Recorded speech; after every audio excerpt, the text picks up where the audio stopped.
This is an uneasy tale of resistance, unity, and the power of women in shaping the history of Nigeria. The Aba Women Riot is a compelling and historical story which portrays the importance of a collective action by women, highlighting courage, determination, their role in resistance to colonial oppression, and most importantly, the resilience of the human spirit. It is remembered as a major event in the Nigerian history and a testament to the power of women's collective action against injustice.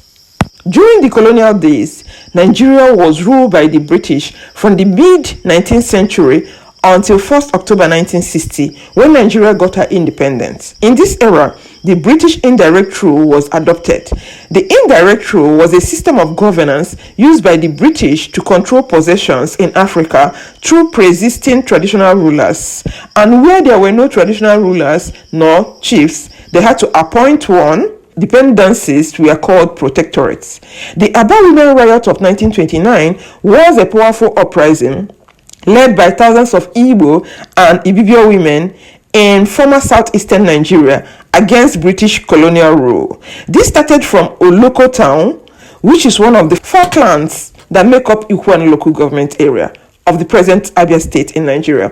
It was a defining moment in Nigerian history, showcasing strength and resilience of women in the face of oppression. The Aba Women's Riot had a significant impact on the colonial administration, which forced the British to reassess their policies in the southeastern region of Nigeria, leading to the abolition of the warrant chief system and the inclusion of women in local governance.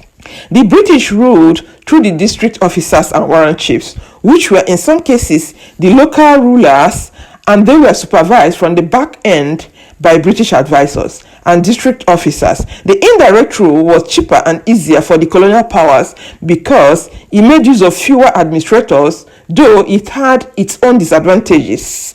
The warrant chiefs were torn between loyalty to the colonial government and their responsibility to their own people. In effect, most warrant chiefs were complex characters and always caught between both worlds, whether to please their people or whether to serve their master. In 1929, a census of taxable adults was introduced with the arrival of new British warrant officer, Captain Williams, due to his interest in increasing tax revenue. Remember, the men were already paying taxes.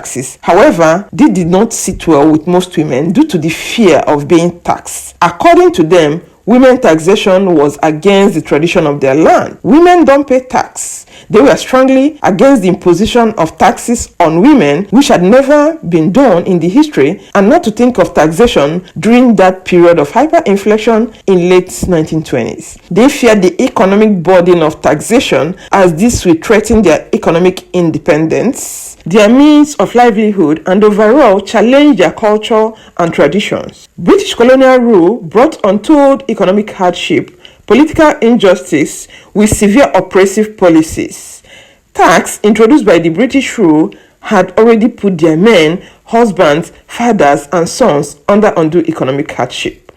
Then, with this imposition of taxes, men were being further forced into labor, and the British appointed warrant chiefs were not helping matters. They were exploiting their powers and trying to force their people into more untold hardship, hence pleasing their masters. Before the arrival of British colonial masters in 1929, Oloko town was a serene Igbo town, lush and green in natural vegetation laced with cultivated farmlands. The prominent palm trees, along with plantain, yam, and cassava crops, with groves of trees and spreading iroko trees, provided shade to the communal areas. Women played very significant role in the upkeep and well-being of the families through petty trading of selling of farm crops in local market. There lived an elderly widow named Nwanyerowa in Oloko town, who was an ancestor of Ngwa and had been married in Oloko town for donkey years. She was a respected elder of Oloko village and full of wisdom. She was also a custodian of traditional knowledge and connected to her culture. She often reminded other women in the village of the strength and resilience of their ancestors. ancestors. She struggled to provide daily bread for her children through trade in a village market town where women gathered to sell their farm produce, including palm oil, vegetable, and some women also sell clothes. Life had been easy, but now, under British colonial rule, life had been very, very tough for everyone, according to Nwanyerowa. With written laws replacing oral laws, which meant law and order will be seriously enforced, more people will be in prison. On this fateful morning of November 18, 1929, a British appointed warrant tax agent, Emerowa, arrived at Nwanyerowa's home, demanding that she be counted for taxation. She was preparing cassava flour when the tax agent stormed into her compound, asking in a harsh voice with a stern look, "How many goats, sheep, and people live in this house?" he shouted. Nwanyerowa, knowing what that meant, taxation, a foreign concept, something their ancestors never imposed on any woman, replied angrily, "Was your widowed mother counted? Women don't pay tax." She snapped, her voice ringing with defiance. The two entered into heated argument, and Emerowa grabbed Nwanyerowa by the throat. After the ugly incident, the tax officer stormed away. But Nwanyerowa did not sit idle at home. She furiously rushed to the market square and found a young Ibibio woman who was a member of the Umuada, which is the traditional body that ensured justice in several communities in Igbo land. Umuada is a powerful sisterhood of daughters in Igbo land. Likewise, the Ekpe Women's Society of Ibibio community. This traditional group explained the depth of Igbo and Ibibio matriarchal power, where women act as spiritual backbone of the society. These two women quickly called for an emergency meeting where they discussed the issue of taxing women, believing that they would be taxed based on Nwanyerowa's account. The Oloko women invited other women from other areas in the Benden district, Umuahia Ngwa, for a solidarity march, with their voices rising like a storm and galvanizing support from neighboring communities. Within days, gathered nearly 10,000 women who marched towards British administrative offices in Aba, Owerri and Uyo, protesting at the offices of the local warrant chief, challenging the authority of the warrant chiefs and the colonial government, calling for their resignation, calling for their trial, and demanding a voice in a local governance. However, the British district officer was arrogant and trivialized their grievances, being dismissive as usual, convinced of the superiority of the British rule. He believed that the women must be suppressed by force, seeing their protest as a sign of disrespect. The protest escalated, with women destroying properties and publicly shaming the chiefs. They used satirical songs and dances to mock the colonial authorities, dancing provocatively and stripping naked, a spiritual cause in Igbo culture. They drummed, wailed, and demanded justice. Their protest shaking the very foundation of colonial power. The protest spread like unstoppable tide.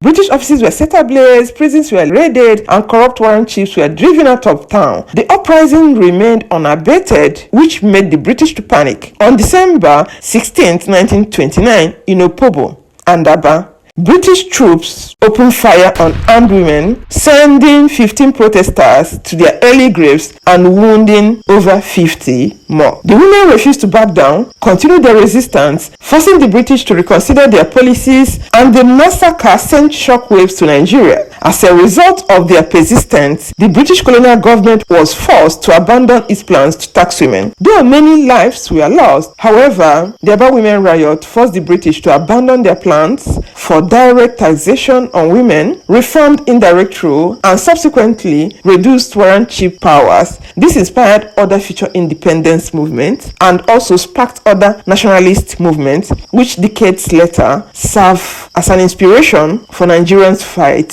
for independence. So let me know what you think about this story. To me, it's a brave story about how women were involved in activism and towards the liberation of Nigeria. So let me have your thoughts in the comment section. I'm gonna sign off here. Stay healthy and safe. Remember to share this video if you get any information from it, and I will catch you guys in my next video. Bye and remain blessed.